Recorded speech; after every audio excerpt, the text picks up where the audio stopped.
লুটিয়ে দাও, পুকুর ভরাটের খবর দাও, ডিওএফআই এর নয়া স্লোগান। কিন্তু শুধুই কি স্লোগান, নাকি এর পিছনে ভোটের অঙ্ক কাজ করছে? বিগত কয়েক দশক ধরে কলকাতায় ভোট পার্সেন্টেজে আশাপ্রদ নয় সিপিএম এর, আর এবার সংগঠনের কাজ জনসংযোগ, এলাকার ডিটেলস রিপোর্ট পেতে এই নয়া স্লোগানকেই হাতিয়ার করে ক্যাম্পেন ডিওয়াইএফআই এর, এবং তার পিছনে যে ভোটের অঙ্ক কাজ করছে এমনটাই মনে করা হচ্ছে। সামনে 26শে বিধানসভা নির্বাচন, শহুরে ভোটারদের মন পেতেই কি এই কর্মসূচি?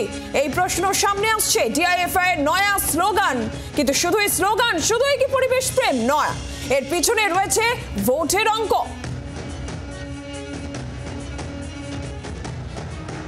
কোনো সাধারণ মানুষের পক্ষে সম্ভব নয় এই যে একটা ক্রিমিনাল র্যাকেট, সিন্ডিকেট র্যাকেট তৈরি হয়ে আছে, যেখানে স্থানীয় কাউন্সিলর, পুলিশ এবং স্থানীয় মস্তান সবাই মিলে পাড়াগুলোকে কন্ট্রোল করে আছে, তাদের বিরুদ্ধে গিয়ে কিছু করতে গেলে মানে ধনে প্রাণে মারা যাবে মানুষ।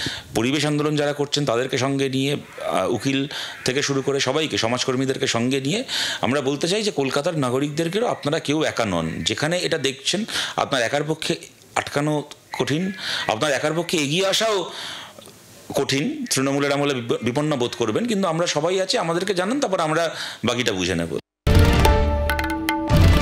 বাংলার আওয়াজ, বাঙালির আবেগ, জি 24 ঘন্টা।